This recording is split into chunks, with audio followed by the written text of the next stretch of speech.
Well, hello. And good evening, everybody. Welcome to another episode of the Van Buren Variety Show.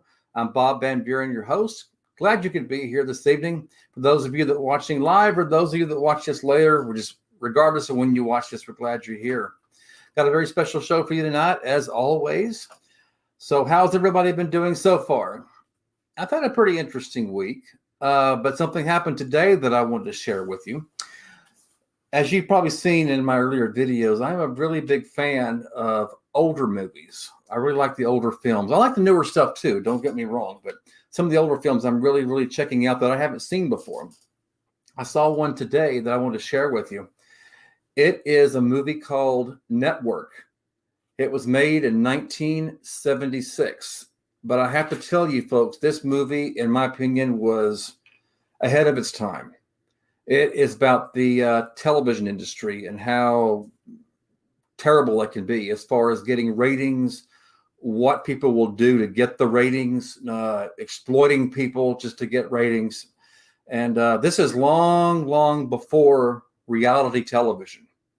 There was no such thing as reality TV in 1976. So watching this movie and knowing the future of television later, it was just like, wow, they hit it on the spot.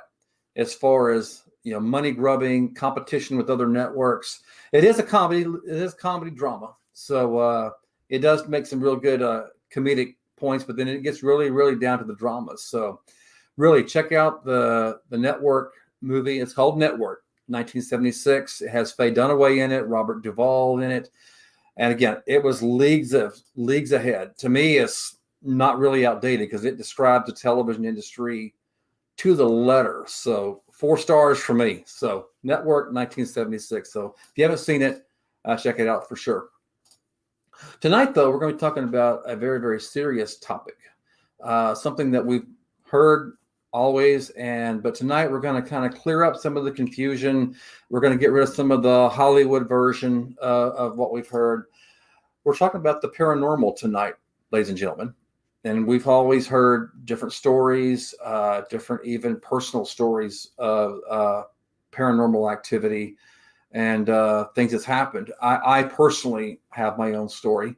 And so hopefully tonight we can, talk about this, clear up some misconceptions, what's real and personal stories and what's not so real. So what better? I have someone tonight who has her own channel. It's called WhatThe Paranormal. It's here on YouTube. I encourage you to check it out. Her name is Amy, and we're going to bring her up right now to talk about some of the stuff regarding paranormal. Hi. Amy, welcome to the Van Buren Variety Show. I'm glad you're here tonight. Thank you. Thank you so much, and I'm so glad to see that you started your channel. Oh, I'm excited for you. Well, no one's turned me off yet that I know of. So let's just jump into this. Now, some people that may be watching this may have heard the word paranormal, maybe have no experience, really, don't know or confused what it is. So if someone was to ask you to define paranormal, how would you describe that to them? Man, that's a really hard question because even all of us that have been in the paranormal field, we still have no clue. We still have no clue what it is. I believe myself it's and it's hard to say it's just spirits. It's because we've had so many different experiences with everything else. Sure. That now it's hard to just confine it to just spirits, but it's the unknown. That's the way I explain it, the unknown. Things that we cannot see. Sometimes we can see them, but yeah, that's the best word I can use to describe paranormal is the unknown. Well, because we have no answers. Well, can paranormal, when we talk about paranormal, I'll say the term we hear is paranormal activity. Can a paranormal experience be both seen and unseen? Oh yeah, definitely. Definitely. And I think it depends on who you are.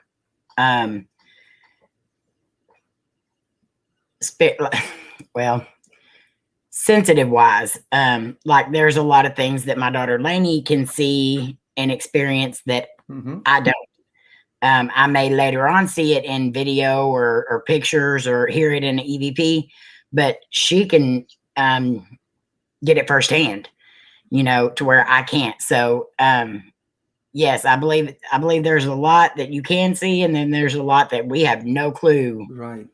what's going on. So you're saying a paranormal, like a paranormal experience, is not just confined to what we would say a ghost, a Right. ghost story. It could be anything. And if I could even throw that there, a demon activity.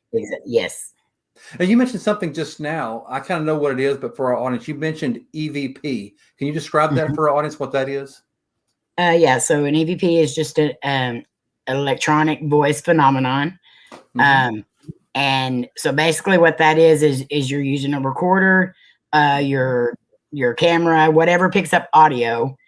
And so it's when you actually pick up a voice from a spirit, I guess. And a lot of times you won't hear it right there in the present. You won't hear it until later on when you go back to edit the videos or you're listening back to the audio. I see. So you wouldn't be able to hear it with your own ear. You have to have a special device, is what you're saying. Exactly. In any device, really. A lot of people go out and spend hundreds and hundreds of dollars on audio equipment. You can pick up an EVP, a Class A EVP, on your cell phone. So it's anything that you can record and play back, you can catch an EVP on. I see. Well, when I hear paranormal, I'm not only think of ghost stories. So is it possible, or your experience, have you heard, like, for example, I'm throwing in a hypothetical, a house where maybe a violent crime happened and someone was murdered in that particular house and maybe the crime went unsolved. Is it possible to have ghost activity or paranormal activity because of someone who had a violent death at a certain place? Oh, definitely. I don't always believe, a lot of people believe that if it was a violent death that they're trapped there,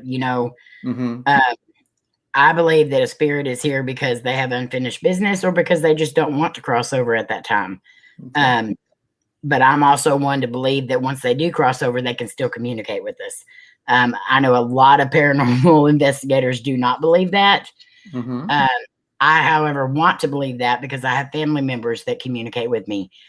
So I want to believe that they've crossed over. I've gotten EVPs that said they have crossed over, and I still get communication. So, but yes, I do find that a lot of the places that had more gruesome, more violent deaths do tend to be more haunted. But I also have places that somebody died peacefully in their sleep, and it can be going crazy with spirits. So, I mean, I think they're just there when they want to be there, where they want to be. Is it possible? No, we've heard the really bad stuff. In fact, now this was a Hollywoodized version of this movie. So and I don't know if you've seen this. It's called Paranormal Activity. Yes. And I know that's a Hollywood version, but I guess the genesis of the movie, and without giving it away to anybody who has not seen this, it's a couple who lives into an apartment, and the man puts a video camera in the house that records almost 24/7, and an evil spirit, I'll put it that way, comes in. So would you say, was there any truth to this? Is this purely fiction? Have you seen stuff similar to this, Amy? Now, when those movies first start out, the knocks, the little things, the moving, furniture, whatever, I have seen some of that stuff. Really? I do. I do like how you did the opening statement. How Hollywood has made this into hyped it up. They've also made it so scary. And sometimes I'm not gonna say it can't be scary, but Hollywood portrays spirits as demonic a lot. Evil. Very evil. It's very rare. And I've seen a lot of investigators, even everything they run into is demonic, it's negative, it's whatever. If they get scratched, it's automatically negative. I don't believe that. I believe some things are negative, but if you get scratched in an investigation, 9 times out of 10, that's that spirit saying, "Hey, I'm right here. Look, here I am." Too many people throw the demonic word around. Sure. And I agree. it is so rare that, and they classify demonic with spirits, and demonic to me has nothing to do with anyone who has ever been alive. A spirit for me is somebody who lived on this earth, passed away from this earth. A demon, I believe, is straight from the pits of hell. I don't think they ever walked this earth. And if they did, they didn't do it in our lifetime. Another thing I've heard about, and I've actually seen photos of this, and I know that you have, so you're more knowledgeable on this. And for the people that maybe don't know what we're talking about here, we've heard the word orb, O-R-B. How would you describe orb? What is an orb? To me, an orb is just basically a ball of energy. And a lot of times an orb is just a spirit passing through. And I believe that's how they move back and forth. And that's all it is. Basically, it's just a little ball of energy. Orbs are very tough.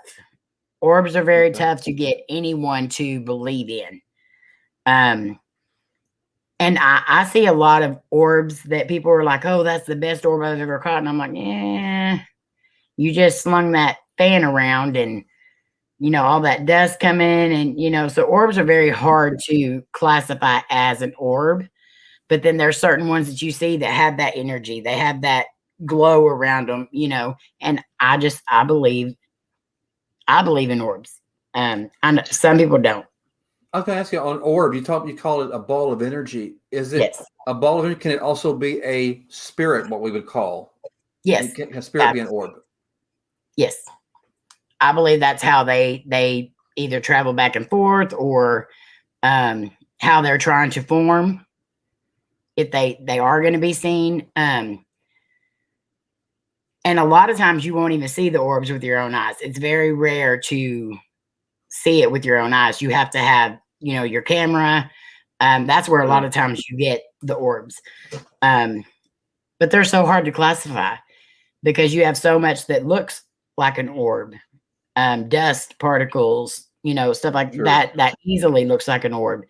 But then you have those orbs that kind of shoot across the room and then they bounce back and then they go straight up and then they come back down and then they, it's kind of like the spirits.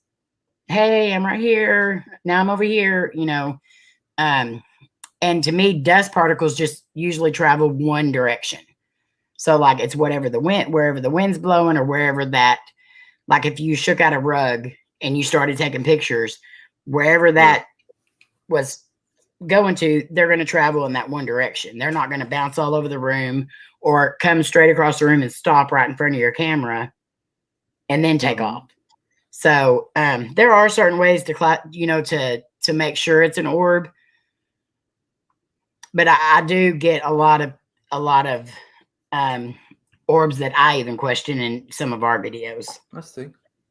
Now we've heard people's stories where they have a ghost encounter, we'll put it that way, or a paranormal encounter, and you hear, most time there's knocking, or then maybe they'll hear like a whisper, like in the EVP you just talked about, but there are instances where the spirit will materialize. I mean, you can actually see that person. So, is there, in your opinion, is there a reason why some would materialize, some wouldn't, or? I mean, would they have a special power that they can materialize, or they just choose not to materialize? I mean, what's your opinion on that? I believe they do have a choice. And I believe some don't want to be seen. But then there's the ones that I feel like it's kind of like a job. The longer you're there, the more experience you have. And so it's a little easier. So maybe that's what they're doing. Maybe it's because they've been gone longer, or maybe they just picked it up faster. But like my daughter, she can see the spirits materialize. Oh, really? I can't. So even if they did, it's, I don't know if it has anything to do with your sensitivities, because if a spirit wants you to see them, I think you're going to see them no matter what. But I do believe that the longer they're gone, the more energy they get. that plays a big part in it too. So a lot of times we'll take an EM pump, which puts off electromagnetic fields that they can draw energy from. And so if they have that energy, then they're more apt to be able to be seen fully. I see. Are there some places that you think that are more, well, this is a two-part question. Let me ask you the first part. Do you think that there are places that are more prone to ghost activity? For example, hospitals where a lot of people pass away, or nursing homes, cemeteries, or are more spirits apt to be drawn to those particular places, or it could be anywhere? I believe it can be anywhere, because we tend to get spirits at all different types of locations. I don't believe that when they pass at a certain place, they have to stay there. So if I passed away in a nursing home, I think I would try to find my way to my family, or, something like that, instead of staying there where I passed. Sure. I think some spirits do tend to just stay. Maybe they're scared. But I haven't found any place that's been more active. But of course, I haven't went to like a jail, or, I haven't went into like a big hospital, stuff like that. But so in my experience, I haven't seen anything that's been more apt to have more spirits than any other place. Could be anywhere. It could be, like the convenience store down the street, even, if I could say that, Exactly. Anywhere. Now, what about people? Now, I've heard stories, and you obviously can know more about this. I've heard there are actually people that are more, for lack of a better word, susceptible to like spirit messages or ghostly activity. Like if I can use the word a portal, like a portal is open. Is that true? Yes. I believe that everyone is born with some empath type ability. And with that being said, there's thousands of empath abilities. Not everyone's going to be born with the psychic medium deal. I have certain things that I do, but a lot of mine have to do with the living. Where my daughter, she can see, feel, and hear spirits.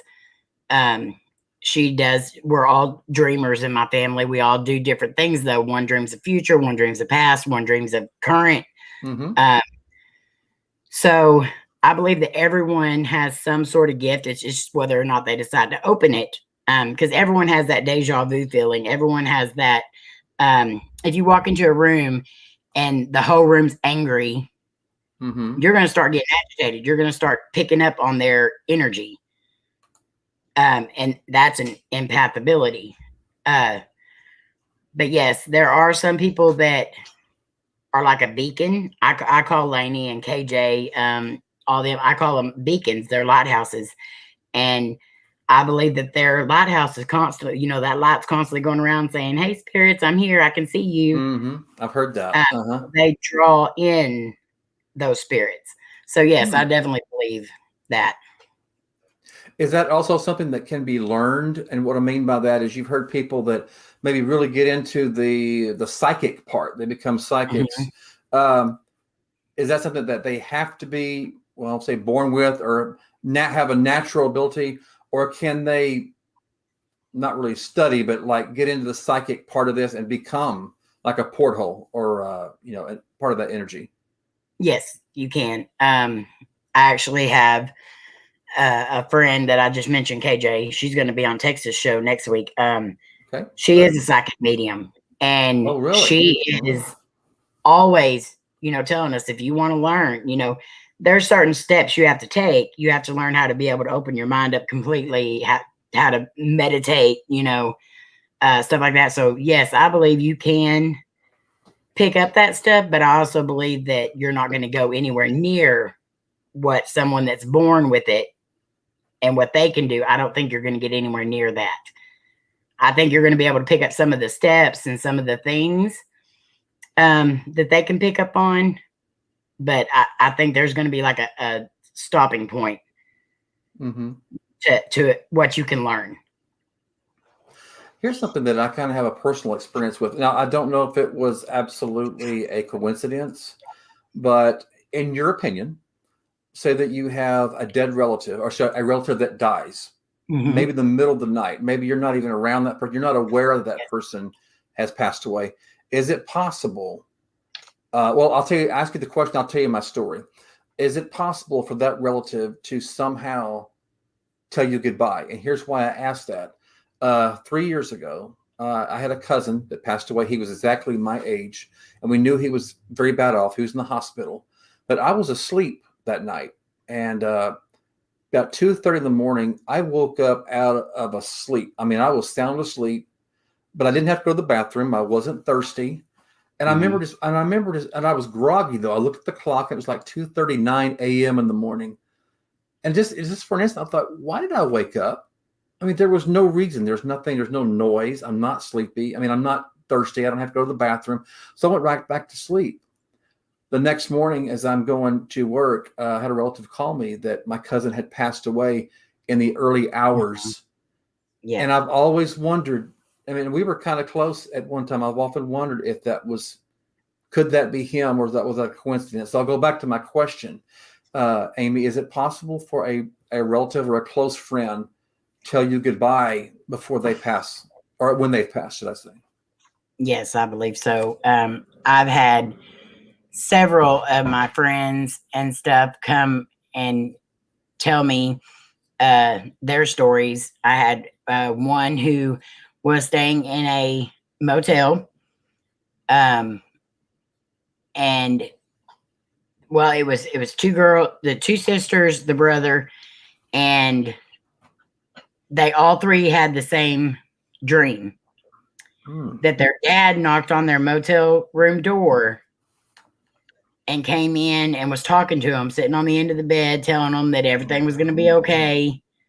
They all woke up at the same exact time to the phone ringing, to the mom telling them that their father had a heart attack during the night and passed away. Oh, wow. All three of them had the same exact dream. Same dream. So yes, I definitely believe that. My mother dreams of the future, and she has dreamed of family members that has passed away, and she knew they passed away before anyone else did. She felt it. Oh wow. Oh wow. So yeah, I believe that's a definite, that they can come if they want to. They can come and tell you goodbye or give you a sign, and then you may not even notice it, or you may not even think about it right then. But then a couple of days later, you may be like, "Huh, I wonder if that was them coming and saying goodbye." Like when I woke up, when I woke up in the middle of the night, I had no reason to wake up, and it just, it could be coincidence, but it just seems very strange that he died around that same time, and I wake up for no reason. And sometimes I like to believe that was his way of saying, "Hey, Bob, I'm gone. Good luck." Well, if it's a feeling that you have to question over and over again, it's not a normal. It wasn't normal for you to wake up and feel like, "Why am I awake?" We all wake up during the night, and we're not usually so concerned with why we're waking up during the night. So something has made you feel like that was different. So yeah, it definitely could possibly be him having come say goodbye. It could be. Now we'll say this. I have my own personal story, but I want to stay here with the interview. As some of you know, I've told you, Amy, that I had a very, very terrible experience many years and years ago using a Ouija board. Yes. But I used it being stupid. I used it alone. I wasn't educated. I just thought, hey, this is fun. I was trying to, conjure up somebody, and it turned out very, very bad. So what I would ask you, Amy, what, for the audience watching, what is your opinion of Ouija boards? How should they be used? If they are going to be used, stay away from them. Overall, just what you think of them, and what's your advice? I will never use a Ouija board again. I had a very bad experience with one as well. With that being said, we do use other types of, we use spirit box, stuff like that. And a lot of people say, oh, well, that's the same thing. To me, comfort wise, it's not. Mm-hmm. I believe I can control. I guess you can't really control any spirits at all. I mean, that's kind of stupid of me to say, but I feel more comfortable using those than I would a Ouija board. And I'm not the best to give advice on a Ouija board, but I know when you do use a Ouija board, you need to be educated on it. Absolutely. There's a key word, educated. You need to learn how to open it. You need to learn how to close it and make sure it's closed. And you need to be careful while you're doing it, because when you open up a Ouija board, you're opening up a portal. Absolutely. Absolutely. And so there's no telling what's going to come out. And just like with anything that we use, spirit box or anything, and we discussed this last night, you may think you're talking to one person and you may be talking to something totally different. But in my experience and with so many people's stories, the more demonic type stuff, the more negative energy type stuff is generally with a Ouija board. And that's not a coincidence. Now, you mentioned spirit box earlier. Just for our audience, describe spirit box. What is that? So a spirit box is, it runs off radio frequencies, and it runs at like 5 million bazillion channels per second. So what it's doing is it's scanning the channels in AM or FM, and you can run it forward or backwards. And so when you're getting words in there, we believe that it is spirits. And why I keep saying we believe is because there is no physical proof that is actually what we're getting. But we believe it is. So you scan through these frequencies, and a lot of them have white noise. And to me, white noise does help spirits come through, but you don't always have to have that. I think it's just kind of preference. So we believe that the words that we're getting are spirit communication, because the way the deal's scanning, it's scanning so fast that you should not be picking up I see. actual radio transmissions. So okay. I know all these big technical words in my head, but they don't ever come out my mouth. That's okay. That's why we're here for. We're explaining this to our audience. So, but now I heard this too. I'm going to get your opinion about this. We'll use the word haunting. There are some people though that say maybe they think, they're having a paranormal or a ghostly activity, but there are some people, psychics and other counselors, that say, well, maybe it's not really a ghost. And what I'll use, for a lack of a better term, when someone, say, lives in a house, they've lived there for 10, 20, 30 years. Okay, they passed away. Not necessarily in the house, but they have, quote, left a, quote, footprint there. Yes. In other words, there's memories of there. They've had birthdays, anniversaries, Christmases, welcoming babies home. So their spirit, though, has actually moved on.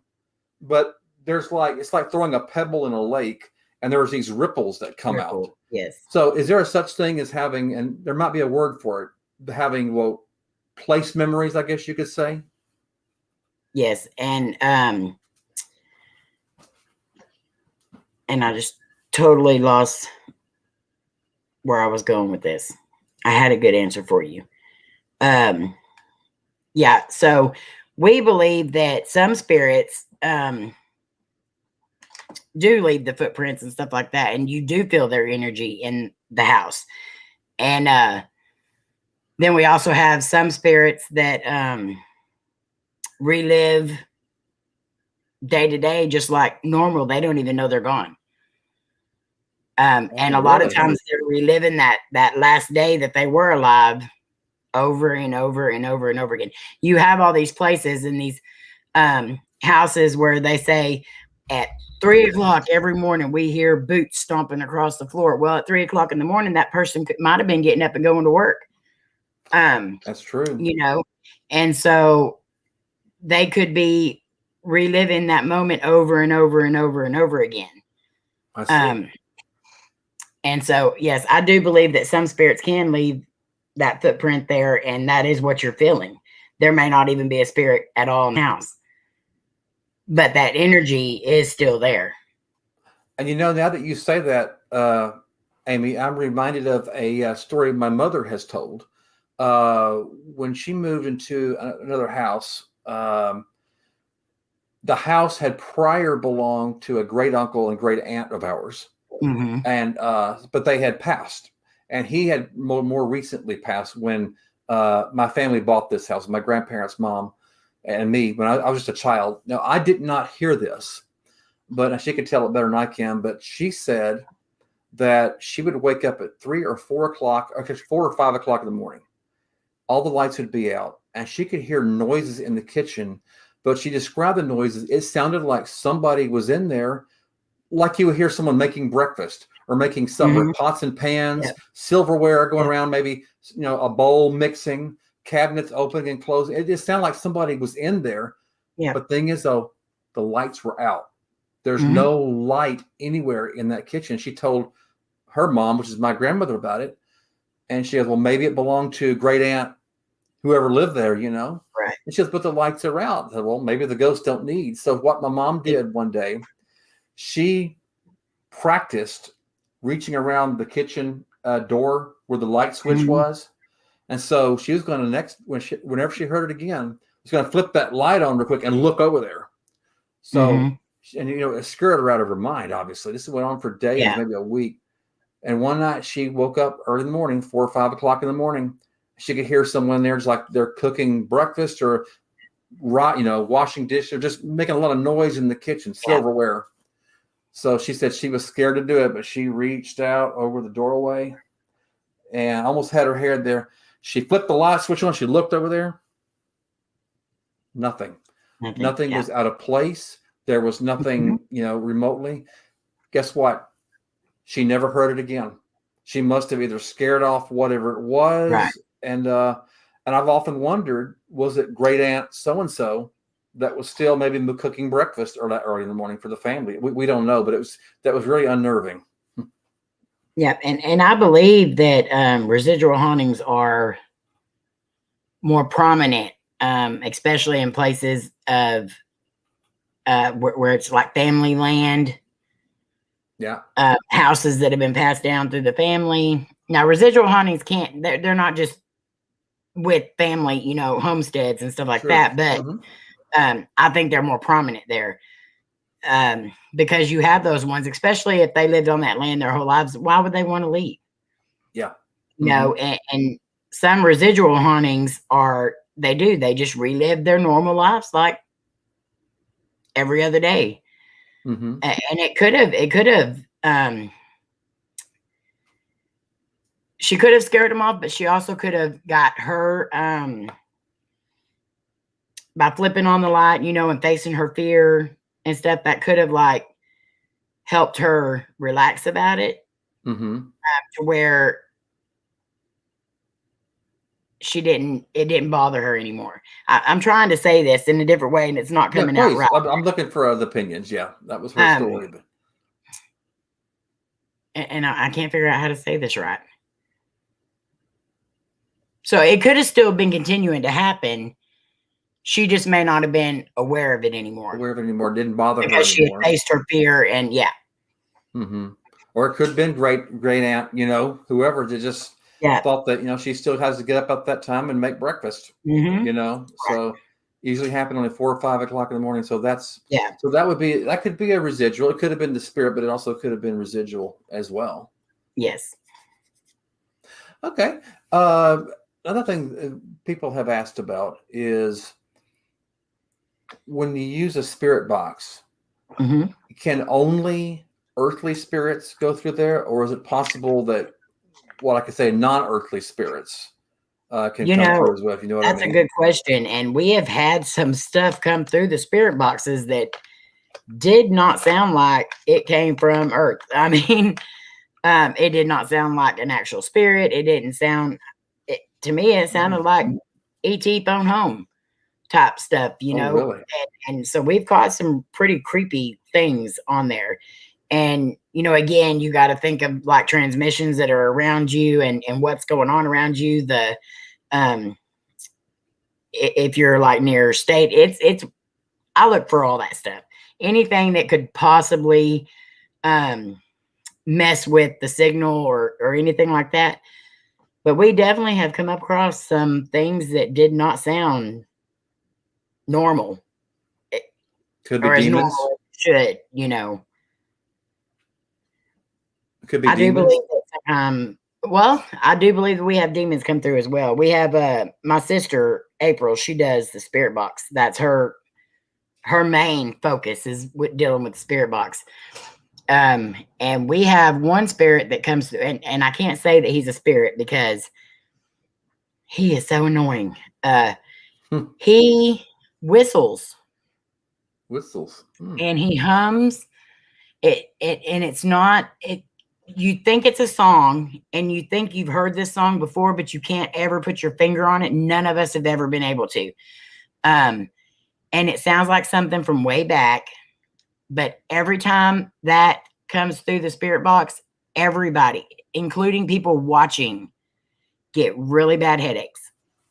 And we end up having to shut down the spirit box. I've had to leave her streams before because it made me sick. And it's just him whistling. There's nothing else. He doesn't say anything. And you know it's a man because it's that deep, you know. But yeah, and none of us have ever figured out the song. It sounds so familiar, but anytime you name a song that you think it might be, it's like, no, that's not it. You know, so we don't even know the song that he's whistling and humming. And he would come in quite a bit before. And here recently, we've only heard him like once. But yeah, it was so weird because it would just make everybody sick. Wow, that's pretty spooky. Yeah, it definitely can be. Well, speaking of spooky, we'll kind of, you know, we talked about ghosts, we talked about demons, but again, let's mention a Hollywood film and see what your opinion is of it. Of course, we all know the movie The Exorcist.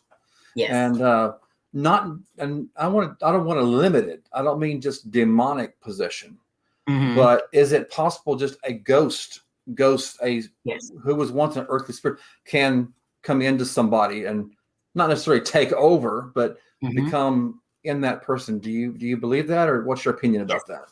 Yes, I do believe that. We've had 2, maybe 3 instances with that.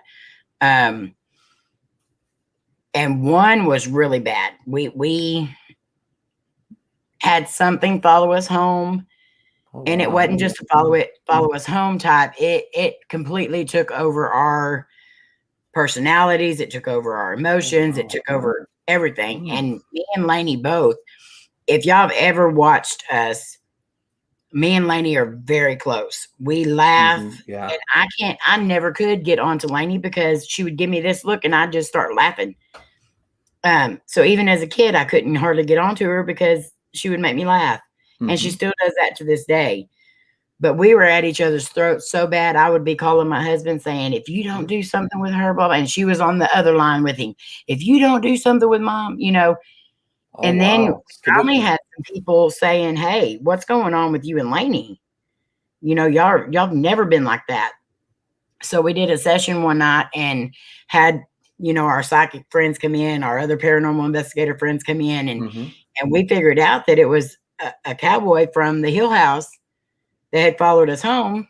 Oh, wow. And he doesn't like women to begin with, but in the end, he just wanted help crossing over. And because we weren't paying attention to him, he basically just took over our personalities. And that whole 2 weeks that was going on, neither one of us felt like ourselves. Neither one of us. And it took, we helped him cross over that night. And the next day we were fine. So he just wanted It's like, peace, I guess. yeah. Oh, wow. So, and, you know, we've had a couple of instances where things have followed us home or attached to us, and so we try to be very careful when we do stuff like that now. Mm-hmm. But I made one mistake with the cowboy when I went into the place. My number one rule is do not take anything from any place. It doesn't matter, even if you think it's not haunted. Do not take anything from a place you're investigating because it can attach to anything. It can We connect. always say, Oh, I see what you're we saying. always say, don't follow us home. You have to stay here. You're not allowed. But that day there was some business cards up on the wall for other channels, and they would leave like 10 of them or so. Well, I gathered up one of each of those business cards, stuck them in my bag, and I brought them home with me. Any of those spirits could have been like, hey, she just picked that up and put it in her bag. Let's hop a ride. You know, Oh, wow. it's that easy. It's that easy. That's pretty spooky. Yeah, But you know, it's scary. I wish I had a photo. I wish I'd uploaded it already. I don't have it here on my PC, but I'll tell you what happened. I was living in a previous place, not where I'm living now. And long story short, there was an elderly gentleman who lived in this house. It was an older frame house that loved that house. He took care of it. He was very meticulous about it. And I'd heard a few things back and forth in the house, nothing specific. But the very last time I was there, and I looked at it, it kills me. I don't have this picture. I'll look for it maybe as we go. The house is empty now. I'm leaving, and I addressed him by name. His name was Bill. And I thought, you know what? You never know if he's here and what's going on, if it really is. So in the living room, I was about to lock up for the last time. I said, Bill, I appreciate you letting me live in your house. And I hope I hope you know that I took care of it just as much as you'd have taken care of it. So I shut the door. Well, I had my camera on my top of my car. I was going to take one last picture on the porch because I really liked living there. So I put it on a timer and I took a picture and I smiled. Anyway, so the camera flashed. I went home to my other resident, didn't think no more about it. I started reviewing the photos. Could be a coincidence. I'm just saying, on my picture, right all over my head was a big, gigantic orb. Wow. And I talked to someone about that, and I said, well, that might have been him telling you goodbye, good luck. I mean, I don't know. It very well could have been. Someone who is a psychic asked me when I told that story, he said he was concerned. He goes, well, Bob, when that picture flashed, did you feel nauseous? Did you feel sick at your stomach and like you're going to throw up or whatever? And I said, no, why do you ask? He goes, that's a good thing, because if you felt that way, he thinks that he would have been attaching to you and wanting to go to your new residence. Right. So you've heard this story. It is possible that they could communicate like that. Yeah, definitely. And yes, that is definitely true about the nausea and all that.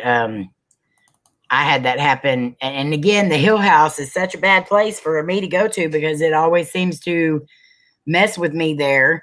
But I'm kind of like Tex with Brown Springs. It keeps calling me back and I just keep wanting to go.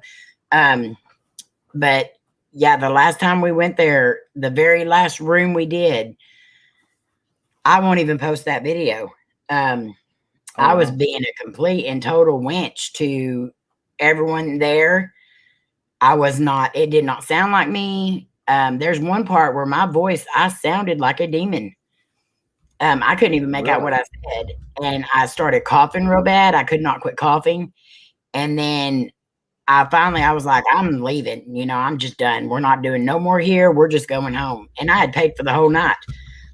I went outside. As soon as I stepped out off the porch, I vomited everywhere. Like, everywhere. And after that, I felt fine. I was not mad anymore. I sounded like myself again. I stopped coughing, didn't feel nauseous anymore. And so I definitely believe something had its claws in me and was trying to attach itself to me. And if I wouldn't have got sick, I think it would have. And that was very scary for me. I can't even edit the video. I watched the video, you know, the segments of it.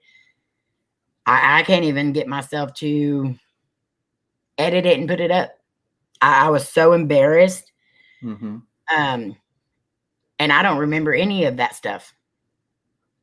Wow, yeah. I mean, I believe it. Like I said, I have my own experience that I'll share some other time, but yeah, I had my own paranormal experience, and it was, it was absolutely hair-raising. I couldn't talk about it for a long time, and I've been more comfortable with it lately, and I serve it more as just an educational. Is this the one that you told us out at Brown Springs? No, this was where I had an apartment. I was living in an apartment, and then I found out somebody was murdered there. And you did the Ouija board? Thing, yes. And that's why I'm very, I tell people don't use those things, because if you use it very loosely and thinking it's fun, it's nothing funny about it. So I'm not tell that story to my audience, some other time. But I want to ask you, now there might be somebody watching this right now, or who will be watching it later, because we do archive these. What would be advice you could give somebody who right now maybe feels, wherever they're living or just where they're feeling, that there's maybe some ghostly activity? I mean, should they act on it? Will it go away if they just ignore it? I mean, what if it's getting so out there and kind of, I can use the word severe? How should they handle that, in your opinion? Well, definitely, especially if it's something that's unwanted. You don't want to start any kind of questioning, like who's here, or anything like that, because as soon as you start doing that, you open up the lines of communication, and you just said, okay, you can talk to me now, you can do this. Okay, good so advice. If they don't want anything else to start, do not ask any questions, do not try to communicate with them at all. And then hygiene, and then find somebody who has experience. You're not going to find a professional, you're not going to find a what do they try to call themselves? Psychic? No, the ones that think they know everything about all that. Hi, Sandra. There's no such thing as a professional paranormal investigator. There's no such thing as, an expert in any of this stuff. We are learning every single day as we go. I've been doing this for 25 plus years. And I haven't even learned a tenth of it. There's so much out there that I don't even have any clue about. So find somebody that does have more experience in that field. You can look online, type in paranormal, and then your town or your county or your state, and you're bound to find somebody that's in your area, because it's paranormal's like going through the roof right now. They're on every corner basically now. So find somebody that has experience that can come in and help you, because if you are not experienced in it, or you don't have any clue what you're doing, you could make it 10 times worse. And you definitely don't want to do that. Absolutely. And I've also heard, not necessarily the person that's experiencing the haunting, it may not be the physical location where they're at. It might be they themselves. So it doesn't matter if they try to run from it, they're still going to have it. So the advice I guess you told me, is just ignore it. Don't try to act on it. Right? Exactly. Worse. Okay. Yeah. What would cause a person to be open to that? Well, I think we talked about that earlier. It was just something they're born with, or maybe something terrible happened in their life or the other person's life that they just find a weakness. They attach themselves to somebody. I believe that, yes, I do believe that we're all born with whatever gifts we're given. But spirits do tend to seek out the ones who are sensitive. Because, and especially the sensitive ones who don't know they're sensitive, if that makes any sense at all, because they're going to be able to easily manipulate this person and attach themselves easier. But you could just be walking down the street and get an attachment. I mean, it's that easy. It's that scary too, but it's that easy. Wow. Okay.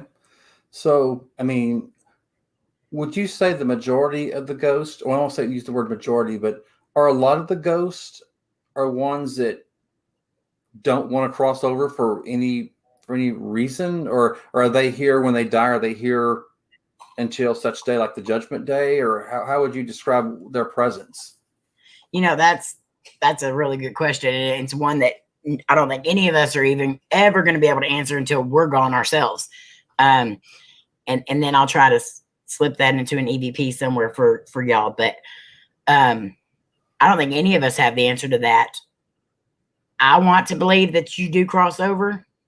I want to believe that my family that has passed on has crossed over, and that they are still allowed to communicate. I know a lot of people disagree with that, and that's fine. You know, we all have our own opinions on how this works because we don't know. But I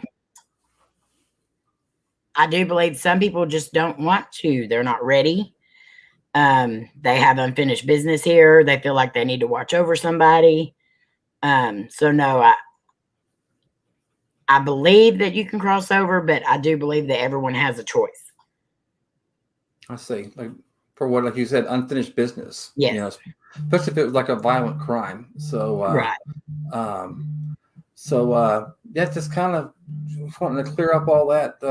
You know, there's a lot of misinformation out there. So, right. That's kind of what I wanted to clear up. So, well, Amy, I kind of don't have any more questions.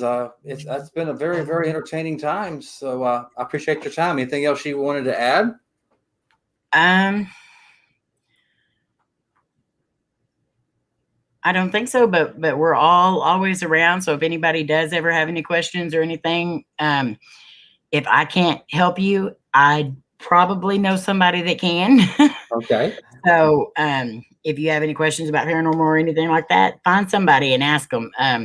No question is stupid, and we love getting questions about it. So, well, tell us about your channel. Tell us about your channel. Okay, so we are WhatThe Paranormal. We are a mom and daughter team. I've been doing this for 25 plus years. Lainey has been doing this her whole life. She's been gifted with many abilities that we noticed around the age of 2. So we have raised her to respect her gifts and to not be ashamed of her gifts. That's good. And so now we just go out to abandoned places, places that are known to be haunted, and we just go out and try to get as much evidence as possible. That sounds great. So, ladies and gentlemen, y'all tune into my channel, of course, but also tune into WhatThe Paranormal. Very interesting show. I myself am a subscriber, so you'll learn a lot by going. So, yeah, Amy, I appreciate what you're doing because you know it's the unknown. It'll stay unknown unless people like you go out and investigate. You know, so yes. Yeah, I appreciate your efforts. So we all do. So thank you very much, Amy. Thank you so much. And anybody that's here from my channel, please make sure you butter Bob's buns here. We've had the pleasure of meeting Bob in person, and he is such an awesome guy. And I'm so proud of him for starting this channel. It's going to be amazing. So make sure you butter his buns as well. That's right. The Van Buren Variety Show. So yeah. It's a different guest every week, so you'll really enjoy it. So, Amy, again, I am so happy you're here today. So, thank you much for being a guest today. Well, I appreciate you having us on. Hey, have a good night. All right, you too. Bye, everyone. Bye. And, ladies and gentlemen, that will do it for tonight's episode of the Van Buren Variety Show. We're glad you tuned in. Just remember that there always is a live show every Tuesday evening at 7 o'clock Central and 8 o'clock Eastern, where I have a different guest, a different topic. Could be a hobby, talent, special, music. So tune in each week. And if you can't tune in live, at least hit that like and subscribe button, because I may be expanding the show pretty soon. I may have some more specials throughout the week at any given time. So that way you can stay updated on that. So once again, I'm very happy that you're here. I hope you have a great week. This is Bob Van Buren for the Van Buren Variety Show. Have a good evening, everybody.